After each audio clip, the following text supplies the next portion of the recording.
하나님 말씀 함께 봅니다. 누가복음 23장. 하나님 말씀 누가복음 23장 26절부터 31절까지입니다. 우리 한 절씩 교독해 봅니다. 누가복음 23장 26절부터 31절까지 제가 26절, 여러분들이 27절 한 절씩 교독해 봅니다. 그들이 예수를 끌고 갈 때에 시몬이라는 구레네 사람이 시골에서 오는 것을 붙들어 그에게 십자가를 지워 예수를 따르게 하더라.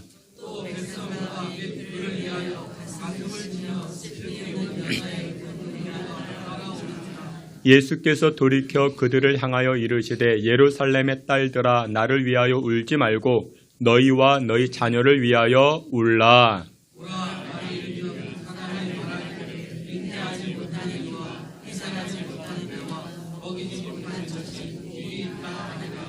그때의 사람이 산들을 대하여 우리 위에 무너지라 하며 작은 산들을 대하여 우리를 덮으라 하리라. 어떻게 되리요 하시니라. 아멘. 이 시간에는 우리 임마누엘 찬양대 통해서 하나님께 영광 돌리겠습니다.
아멘. 기도합니다. 하나님 아버지 감사합니다. 오늘도 저희들이 십자가 부여잡고 갈급함으로 하나님 앞에 나아갑니다.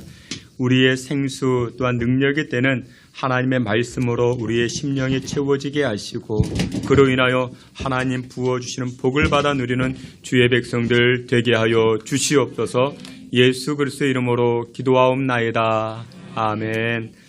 예, 우리 오늘은 누가복음 23장 말씀을 가지고 눈물로 구원을 이루라 라는 제목으로 하나님 주시는 은혜의 말씀 나누고자 합니다. 기독교 신앙의 뿌리는 5가지인데 첫째, 천지창조입니다. 그리고 두 번째는 십자가 대속입니다. 그리고 세 번째는 부활, 그리고 넷째는 천국, 그리고 마지막 5번째는 영생입니다. 이 5가지 가운데 한 가지만이라도 부인하면 기독교 신앙 전체가 흔들리기 시작합니다. 교회를 부인하는 자들은 이 5가지 중에 한 가지를 인정하지 않습니다. 예를 들어 무슨 천지창조냐, 물론 십자가는 알겠지만 천지창조는 아니지 않느냐, 진화론이지. 그러면 여러분들 기독교가 흔들리게 됩니다. 야, 부활이 어딨냐, 물론 하나님이 창조하셨어도 환생하는 것 아니겠느냐, 그러면 또 기독교가 흔들리게 됩니다. 그리고 그 가운데 십자가입니다. 예수님께서 십자가 지신 상황 가운데 여러 가지 일들이 일어나기 시작합니다. 근데 이 십자가를 우리가 명확하게 알아가야 될 것입니다. 오늘 우리가 함께 보았던 누가복음 23장 말씀에서는 로마 병사들이 예수님에게 십자가를 지우고 예수님께서는 그 십자가를 지고 골고다 언덕까지 고통스럽게 신음을 가지고 또 그 언덕길을 오르고 있는 내용입니다. 예수님께서 십자가를 가지고 올라갈 때 여인들은 예수님을 뒤따르며 슬퍼하고 눈물을 흘리는 상황이 오늘 본문의 상황인 것입니다. 그런데 그때 예수님 자신을 따라오는 이 여인들, 눈물로 따라오는 이 여인들을 향해서 예수님 무슨 말씀을 하시는가? 오늘 본문에서는 이렇게 말씀하십니다. 앞에 있는 말씀, 우리 말씀 다 함께 봅니다. 예수께서 돌이켜 그들을 향하여 이르시되 예루살렘의 딸들아, 나를 위하여 울지 말고 너희와 너희 자녀를 위하여 울라. 아멘. 여기 보니까 이렇게 말씀합니다. 나를 위하여 울지 말고. 여러분, 사람은 태어날 때부터 울기 시작합니다. 그래서 이래저래 여러 눈물을 보이다가 통곡 소리와 함께 세상을 떠나가는 것, 그것이 인간 아니겠습니까? 여러분들 세상 속에서 여러 여정의 인생들을 만나게 되지만 그런데 눈물 없는 인생은 아무도 없습니다. 다 눈물을 가지고 있습니다. 그런데도 우리는 일반적으로 어떻게 생각합니까? 이 눈물은 약한 사람만 흘리는 것, 외로운 사람만 흘리는 것, 아픈 사람만 흘리는 것이 눈물 아니겠느냐? 그렇게 생각하는 경향이 있다라는 것이죠. 그래서 웃음은 기쁨이고 즐거움이고 건강을 상징하지만 눈물은 어떻습니까? 슬픔을 대표하는 단어가 되어버렸습니다. 또 여러분들 웃는 것이 몸에도 좋다고 건강에도 좋다고 어떻게 웃어요? 억지로 웃음을 만들어내곤 합니다. 이 웃음 치료라고 이야기하죠. 강연자가 나와가지고 여러분들 저를 한번 따라해 보세요. 하하하하 웃어보세요. 웃어보세요. 그러면 건강합니다. 그러면 막 따라 웃습니다. 물론 여러분들 여기에도 치료가 있습니다. 실제로 건강해지기도 한다 합니다. 여러분들 양옆에 계시는 분들과 한번 인사합니다. 어떻게 해요? 웃으면서. 네, 잘 오셨습니다. 반갑습니다. 웃으면 건강해집니다. 근데 여러분, 웃는 것도 건강해지지만 잘 우는 것도 눈물 흘리는 것에도 우리에게 건강을 가져다 주곤 합니다. 그렇다면 눈물, 이 울음, 우리에게 어떤 영향을 끼칠까요? 언젠간 TV를 보는데 눈물에 관한 정의를 이렇게 이야기합니다. 여기에 보니까 이 눈물이 무엇이냐? 여성의 부정을 감추거나 또 여성들이 캐시미어 쇼를 얻기 위해서 남성들을 현혹하는 것, 그것이 눈물이라 그렇게 이야기합니다. 그러니까 19세기 유럽 사교계에서는 믿지 못할 것이 무엇이다? 여성의 눈물이다. 뭐 그렇게 정의를 했습니다. 또 진화론자 찰스 다윈은 눈물을 또 이렇게 정의합니다. 눈자 위에 충혈된 혈관과 수축된 근육에 수반하는 의미 없는 것. 그러니까 다윈은 이 눈물에 관해서 의미 없는 것이라 그렇게 정의를 내렸습니다. 여러분들은 눈물에 관하여 어떤 정의를 내리십니까? 여러분들 우리가 흘리는 눈물에는 여러 눈물이 있죠. 여러분들 1등보다 아름다운 눈물, 2등의 아름다운 눈물이 있죠. 여러분들 애통하고 자복하는 통회하는 그 눈물, 여러분들 얼마나 값지겠습니까? 18세기 그 화학자였던 라부아지는 그 눈물이 무엇이냐, 특별히 눈물 가운데 가장 능력이 있는 눈물, 어머니의 눈물 아니겠습니까? 이 어머니의 눈물에는 어떤 능력이 있는가? 그래서 이 화학자는 이렇게 연구를 해봤습니다. 어머니의 눈물이 무엇이냐? 그 눈물에는 98%가 수분이고 그 안에 단백질이 약간 들어있고 극소수의 식염이 있고 탄산 나트륨이 있고 인산염이 들어있다. 여러분들 눈물, 어머니가 흘리는 눈물, 화학적으로 보았을 때는 특이점이 없습니다. 그런데 그 어머니의 눈물은 어떻습니까? 많은 능력을 가지고 있죠. 많은 힘을 담고 있다는 것입니다. 오늘날 기독교 철학의 근간을 이루고 있는 여러분들 기독교 강요라는 것이 있습니다. 이 기독교 강요, 여기에서 보면은 이 기독교 강요를 누가 저술했는가? 어거스틴이라는 사람이 이 기독교 강요를 저술하게 됩니다. 근데 이 어거스틴은 젊은 날 이단에 빠지고 또한 방탕해서 음주 가무를 좋아했는데 사생아를 낳게 됩니다. 근데 그의 어머니 모니카가 있죠. 그 어머니 모니카가 매일매일 교회 가서 그렇게 기도합니다. 하나님 우리 아들 어거스틴을 불쌍히 여겨달라. 그렇게 기도합니다. 그러자 나중에 이 어거스틴이 하나님께로 돌아옵니다.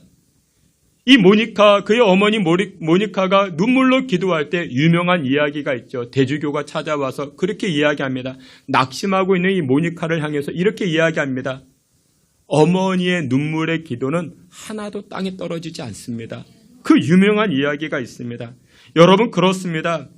눈물의 기도는 인생을 살리게 됩니다. 눈물의 기도는 우리 앞에 놓여져 있는 그 어떤 장벽이라 할지라도 무너뜨리고 또한 문 열게 하는 그 능력이 바로 눈물 안에 담겨져 있는 줄 믿으시길 축원합니다. 히브리서 5장 7절에도 이렇게 이야기합니다. 앞에 있는 말씀 히브리서 5장 7절 함께 봅니다.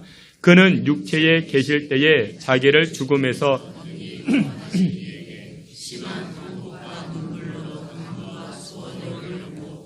그의 경건하심으로 말미암아 들으심을 얻었느니라. 아멘. 여러분들 그렇습니다. 예수님도 이 땅에 계실 때 심한 통곡이 있었고 눈물이 있었다.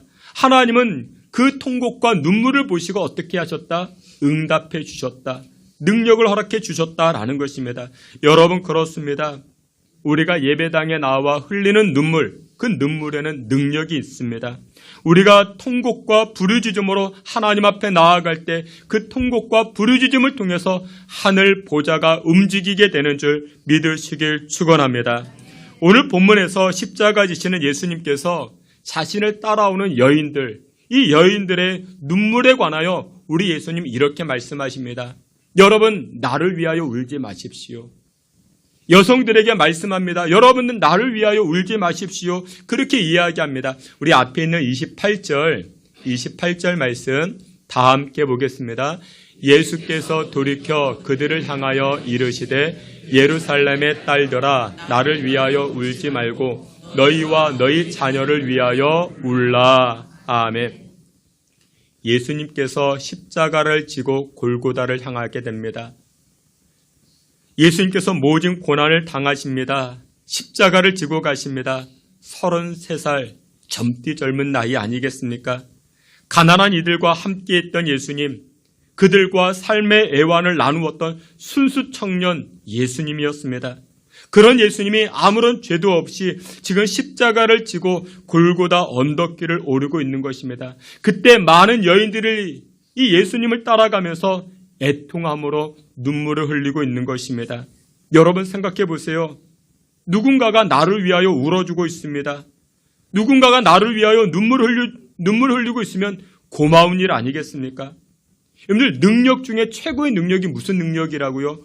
공감 능력인데 예수님의 아픔을 이 여인들이 지금 공감해 주고 있는 것입니다. 그런데 그런 여인들을 향해서 예수님 지금 이 본문에 무엇이라 말씀합니까? 여인들이여 나를 위하여 울지 마십시오. 나를 위하여 울지 마십시오. 이렇게 말하고 있습니다. 여러분 지금 여인들이 흘리는 눈물은 무슨 눈물일까요? 어떤 눈물일까요? 동정의 눈물입니다. 연민의 눈물이었던 것입니다. 십자가 의미를 알지 못하고 그저 연민에 빠져가지고 그 동정의 눈물을 흘리고 있는 여인들의 그 모습을 바라보시면서 예수님 말씀하십니다. 나를 위하여 울지 마십시오. 이렇게 이야기를 합니다. 십자가를 지고 가시는 예수님의 모습을 이사야 53장 7절에는 이렇게 이야기합니다. 앞에 있는 말씀 이사야서 53장 7절 다 함께 봅니다. 그가 곤욕을 당하여 괴로울 때에도 그의 입을 열지 아니하였으며 마치 도수장으로 끌려가는 어린 양과 털 깎는 자 앞에서 잠잠한 양같이 그의 입을 열지 아니하였도다. 아멘. 지금 예수님께서 십자가 지시고 가시는 모습이 마치 무엇과 같이 양이 도살장에 끌려가는 모습과 같아 이야기합니다. 도살장에 끌려가는데 아무런 항변이 없습니다. 그 험한 골고다 언덕길을 올라가면서 모욕을 당하시고 침뱉음을 당하시면서도 채찍에 맞아 비틀거리시면서도 예수님은 한마디도 항변하지 아니하십니다. 신음조차 내지 아니하고 있는 것입니다. 차라리 아프면 아프다고 말하면 힘들면 힘들다고 이야기하면 덜 애처로울 것인데 예수님 그렇게 고난당하시면서 아무런 말씀하지 아니하십니다. 그런 모습을 보았던 여성들 얼마나 그 마음이 아프겠습니까? 여러분들 여성들에게 뭐가 있어요? 그 특유의 모성애가 있잖아요.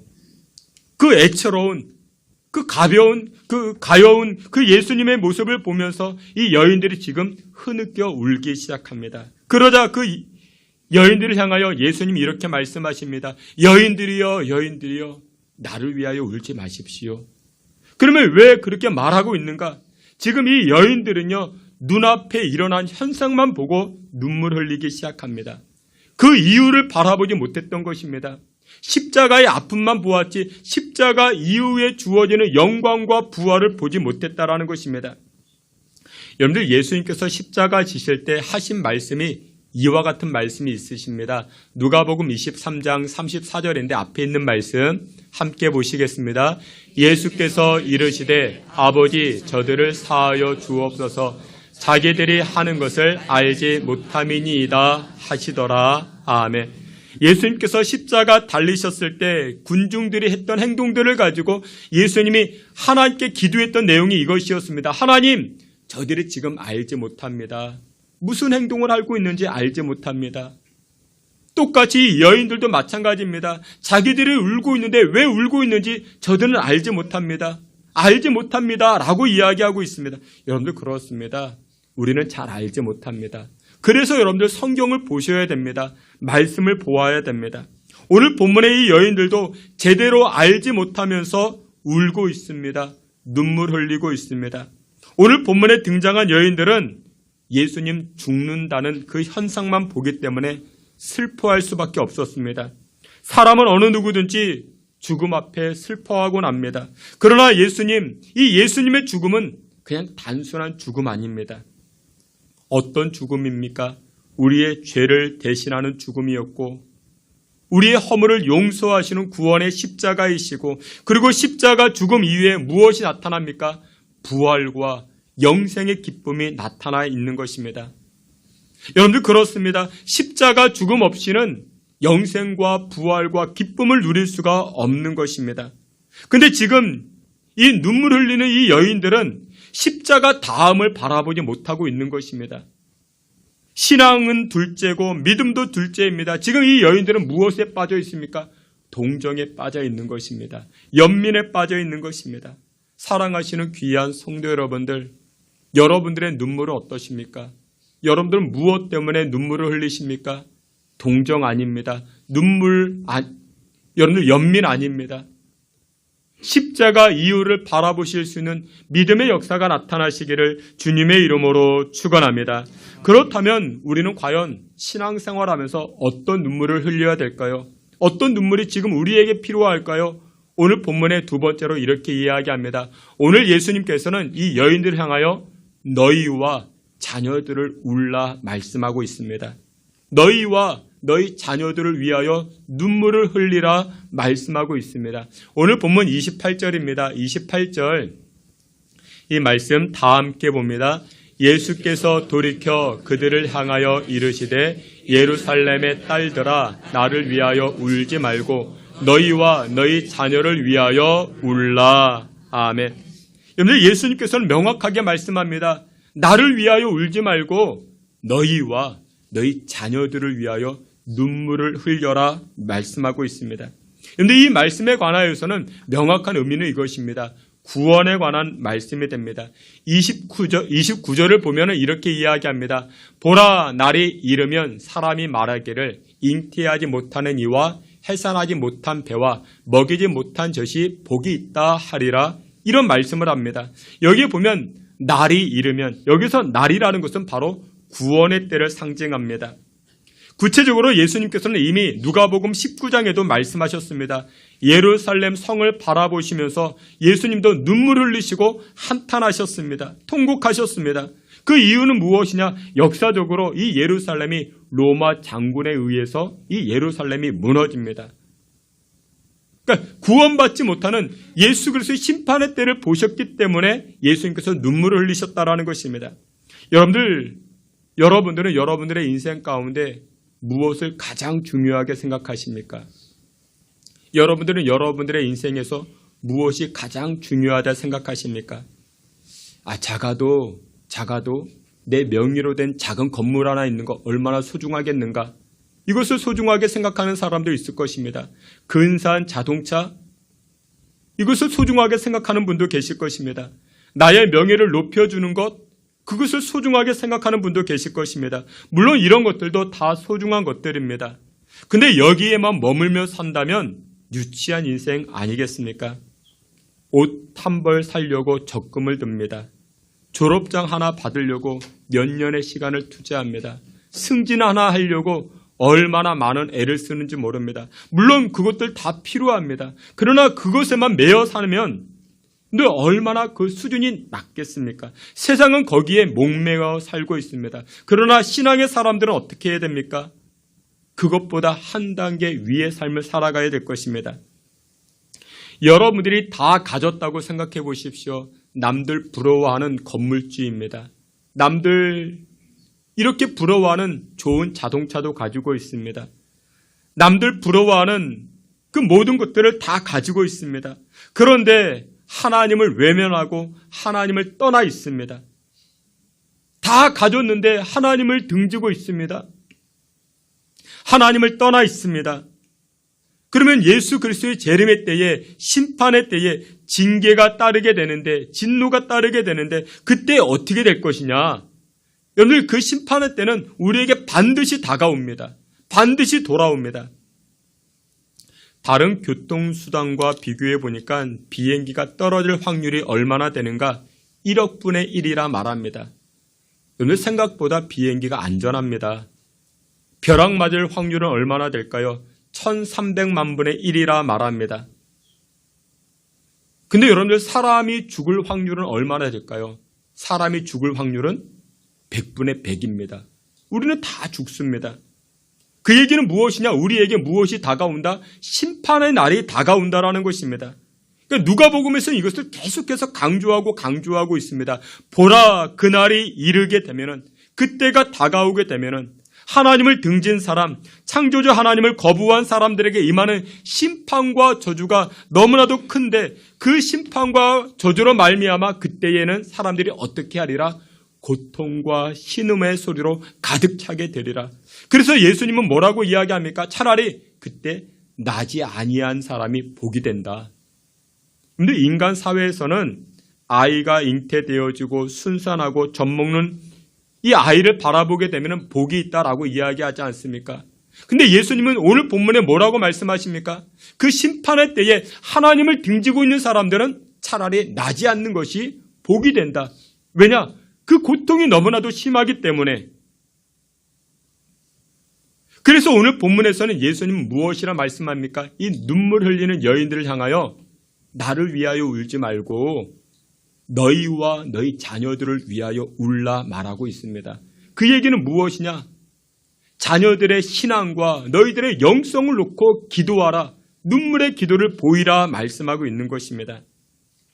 여러분들 최근에 자녀들의 신앙과 영성을 위해서 눈물 흘려가며 기도하신 적이 있으십니까? 우리 아이는 공부 잘하고 말 잘 듣고 인사 잘하니 그러니 아무 걱정 없지. 여러분들 그렇지 않습니다. 자녀들의 신앙이 중요합니다. 자녀들의 믿음 생활이 무엇보다도 중요하다라는 것입니다. 잠언 22장 6절에 이렇게 말씀합니다. 앞에 있는 말씀 잠언 22장 6절 함께 봅니다. 마땅히 행할 길을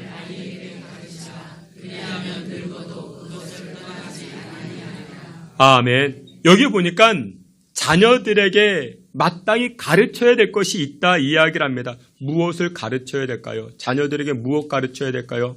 마땅히 가르쳐야 될 것 첫 번째, 역사를 가르쳐야 됩니다. 신앙의 역사를 가르쳐야 됩니다. 국가의 역사를 가르쳐야 됩니다. 여러분 우리 교회도 역사가 있죠. 역사 가르쳐야 됩니다. 그 역사를 잘 배워야 됩니다. 두 번째 가르쳐야 될 것이 무엇이 있을까요? 두 번째 마땅히 가르쳐야 될 것, 효도를 가르쳐야 됩니다. 효를 가르쳐야 되는 것입니다.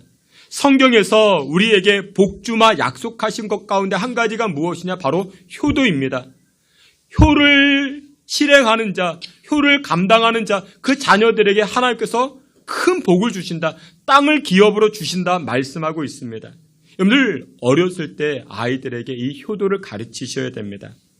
여러분들의 가정은 무엇 중심이십니까? 여러분들의 가정, 아이 중심이십니까? 그러면 안 됩니다. 가정은요, 가장 중심이어야 됩니다. 그것을 통해서 아이들은 권위를 배웁니다. 그것을 통해서 순종을 배웁니다. 그것을 통해서 관계를 배우기 시작합니다. 여러분들 집에서 식사하실 때 식단, 누구 중심으로 식단을 짭니까? 아이 중심으로? 그러면 안 됩니다. 그러면 안 돼요. 가장 중심으로 식단을 짜야 됩니다. 그게 성경에서 가르치는 것입니다. 그게 중요한 것. 그것을 통해서 아이들은 하나씩 하나씩 배워 나아가는 것입니다. 이것을 마땅히 가르쳐야 됩니다. 마지막 마땅히 가르쳐야 될 것이 무엇일까요? 예수님 가르치셔야 됩니다. 예수님은 생명이다. 예수님이 소망이다. 예수님을 떠나서는 살 수가 없다. 여러분 예수님을 아이들에게 가르쳐야 됩니다. 예수님을 믿어야 천국 백성이 된다. 예수님은 우리에게 가장 든든한 피난처가 되신단다. 그래서 아이들에게 무엇을 가르쳐야 돼요? 예배를 가르쳐야 됩니다. 어떻게 가르쳐요? 눈물로 가르쳐야 됩니다. 그리고 잠언에서는 또 무엇으로 가르치래요? 눈물과 무엇? 회초리로 가르치라 말하고 있습니다. 회초리만 있으면 안 돼요. 회초리만 가르치면 안 됩니다. 눈물이 함께 가야 됩니다. 그래야 아이들이 변화되기 시작한다는 것입니다. 많은 신앙인에게 존경받는 목사님 가운데 주기철 목사님이라는 분이 계십니다. 신사참배를 반대한 우리 기독교 역사에서 가장 존경받을 만한 그와 같은 목사님이십니다. 어느 날 이 목사님이 신사참배를 반대하다가 감옥에 갇히게 되었습니다. 일본 순사들이 이 목사님을 고문하는 것입니다. 여러 가지로 고문합니다. 얼마나 그 고문 방법이 다양한지 기독교 역사 그 박물관에 가보면 이런 그 고문 형태가 있었습니다. 뭐 인두로 지지는 거 뭐 그런 건 뭐 간단하지만 손톱 밑에 가시를 박습니다. 그 꼬챙이를 박습니다. 그러면 여러분들 얼마나 고통스럽습니까? 근데 이렇게 일본 순사들이 이렇게 고문을 하다가 변절하지 않자 이번에는 다른 방법을 사용합니다. 회유책을 사용합니다. 어느 날 이 목사님에게 집을 다녀와라 외출을 시켜준 것입니다. 일본 순사들이 이 목사님이 80이 넘은 어머니를 만나 뵙고 그러면 마음이 바뀌지 않겠는가, 변절하지 않겠는가 생각해서 이 주기철 목사님을 집으로 돌려보내게 됩니다. 그런데 이 주기철 목사님이 집에 다다르자 이 목사님의 어머니께서 보시고는 깜짝 놀라합니다. 어떻게 나왔느냐고. 지금 내 앞에 있는 사람은 내 아들 아니라고. 내 아들 주기철은 신사에 참배하고 감옥에서 나왔을 리 없으니까 지금 내 앞에 있는 사람은 내 아들 아니라고. 여러분 주기철 목사님은 어머니의 의도를 깨달았죠. 마음을 깨달았죠. 그 길로 다시 감옥으로 되돌아갑니다. 여러분 어머니의 눈물이 없었겠습니까? 여러분 정말 자녀들을 위한 것이 무엇일까요? 야 잘왔다. 야 그래 여기 있어라. 그게 자녀를 위하는 것이 아니라는 것이죠. 배교하고 친일하여 안락한 생활하는 것, 그게 좋은 선택이 되겠습니까? 사랑하시는 귀한 성도 여러분들, 자녀들의 신앙과 그리고 자신의 영성을 놓고 눈물로 기도해야 됩니다. 그래야 우리 자녀들이 어긋나지 않다라는 것입니다. 인생을 살아도요, 다 가졌어도 여러분들 신앙 없으면 다 무너지게 되어 있는 것입니다. 근데 여러분들 신앙을 가지게 되면요, 온전한 비전을 발견하게 됩니다. 인생의 방향을, 인생의 목적을 발견하게 됩니다. 그러면서 매일매일 기쁨과 충만한 인생으로 살아가기 시작한다라는 것입니다. 사랑하시는 귀한 성도 여러분들, 최근에 여러분들은 무엇 때문에 눈물을 흘리셨습니까? 여러분들은 최근에 어디서 눈물을 흘리셨습니까? 소파에서 드라마 보다가 훌쩍훌쩍 주책맞게 이 신랑이 왜 그럴까? 여러분, 주책맞지 않게 눈물을 흘리는 장소가 어디냐? 바로 교회입니다. 여러분들 영화 보다가 드라마 보다가 흘리는 눈물은요, 주책맞지만 교회 와서 눈물을 흘리면요, 하나님 그것을 다 기뻐 받으십니다. 우리의 인생이 왜 성장이 없을까요? 우리 인생에 왜 열매가 없고 풍성함이 없을까요? 경제는 발전되어 가는데 더 많은 것을 얻을 수 있는데도 불구하고 왜 우리의 삶은 점점 메마르고 삭막해질까요? 누가복음에서는 그 이유를 이렇게 설명합니다. 누가복음 8장 6절에 보니 이렇게 이야기합니다. 앞에 있는 말씀 함께 봅니다. 더러는 바위 위에 떨어짐에 말랐고, 아멘. 누가복음 8장에서는 그 유명한 내용입니다. 씨 뿌리는 비유, 밭의 비유입니다. 복음의 씨앗이 여러 밭에 뿌려졌습니다. 근데 이 복음의 씨앗이 어느 날 바위 틈에 뿌려졌습니다. 여러분들 바위에서 싹이 날 수 있을까요? 없을까요? 납니다. 날 수 있어요. 바위에서도 나무가 자랄 수 있습니다. 무엇만 있으면요, 습기만 있으면. 근데 여기에 말씀의 씨앗이 뿌려졌는데 씨앗이 자라나지 못합니다. 이유가 무엇이라고요? 습기가 없대요. 수분이 없대요. 여러분들 어제도, 여러분들 지난주에도 많은 씨앗들 뿌리셨죠. 여러분들의 인생을 살아가시면서 많은 씨앗들 뿌리셨죠. 수고라는 씨앗, 열심이라는 씨앗, 스펙을 쌓기 위한 씨앗들 많이 뿌리셨죠. 근데 왜 내 인생 가운데 열매가 없을까요? 우리 가정 가운데 왜 열매가 없을까요? 무엇이 없어서? 습기가 없어서. 눈물이 없어서. 목사님, 저 권사님은, 저 장로님은 지금 습기도 없는데 잘 되고 있는데요. 근데 그 가문을 추적해 보면요, 어머니의 눈물이 있었습니다. 아버지의 눈물의 기도가 있었습니다. 그래서 자녀들이 지금 열매를 거두고 있는 것입니다. 여러분들의 자녀들이 잘 되길 원하십니까? 그러면 여러분들 지금 우리에게 습기가 필요합니다. 습기가 없으면요, 많이 뿌렸다 해도요, 그것은 매장이 되어버립니다. 썩어버립니다. 그러나 습기와 함께 씨앗이 뿌려지면요, 그것은 매장이 아니고 파종이라고 말합니다. 매장과 파종은 다릅니다. 파종은 어떻습니까? 30배, 60배, 100배의 열매가 나타나기 시작합니다. 우리 청년들도 마찬가지입니다. 여러분들 자녀가 없는 분들도 마찬가지입니다. 앞으로 생길 자녀를 위해서 눈물로 기도해야 되지 않겠습니까? 우리가 눈물로 엎드려 기도할 때 하나님께서 우리 인생에 풍성한 은혜 역사들을 가져다 주시는 줄 믿으시길 축원합니다.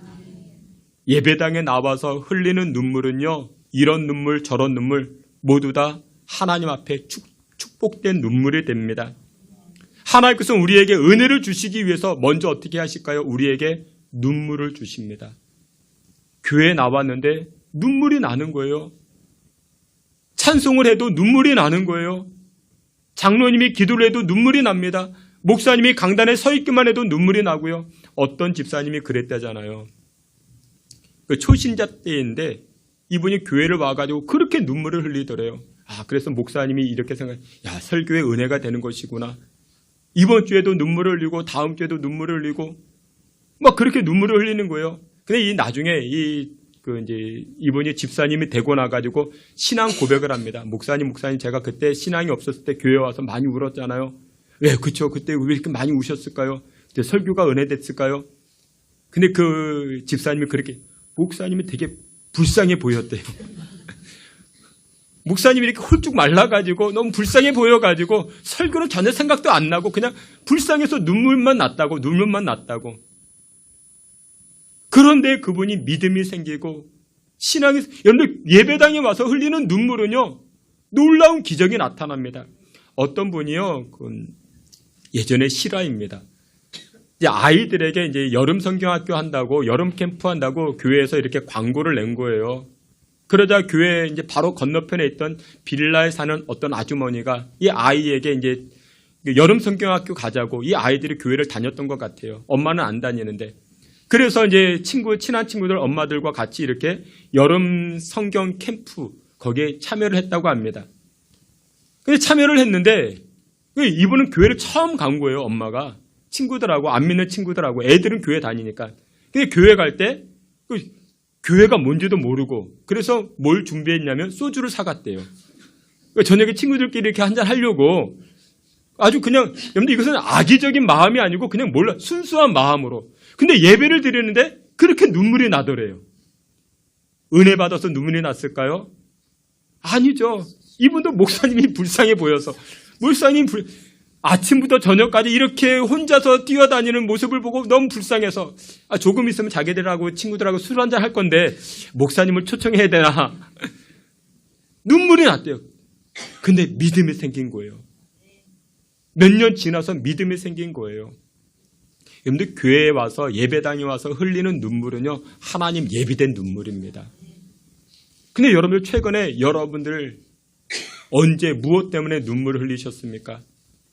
섭섭한 마음이 들어서 교회에서 흘리는 눈물은요, 그래도 복된 눈물입니다. 드라마 보다가 흘리는 눈물하고는 전혀 다른 눈물입니다. 오늘 예수님께서도 말씀하십니다. 예수님 자신을 위하여 울지 말고 무엇을 위하여? 너희와 너희 자녀들을 위하여 울라 말씀합니다. 지금 여러분들 우리에게 필요한 것이 무엇입니까? 우리에게 필요한 것이 눈물 아니겠습니까? 습기가 아니겠습니까? 나라와 민족을 위해서 우리가 눈물을 흘려야 되지 않겠습니까? 교회를 위해서 메말라가는 우리 신성교회, 여러분들 신성교회가, 여러분들 기도가 없으면, 눈물의 기도가 없으면 황폐케 되어집니다. 교회만 그렇습니까? 가정이 그렇지 않습니까?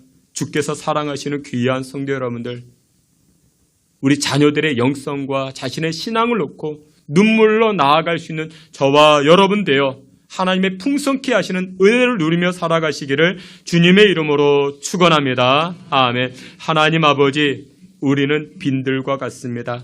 우리는 메말라 있습니다. 황폐케 되어진 것 같습니다. 나라와 민족을 위하여 눈물의 기도가 있게 하여 주시고, 우리 신성교회 하나님 눈물의 기도로 충만케 하여 주셔서 하나님 이루어 주시는 그 풍성함을 누리며 살아가는 주의 백성들 다 되게 하여 주시옵소서. 예수님의 이름으로 기도하옵나이다. 아멘.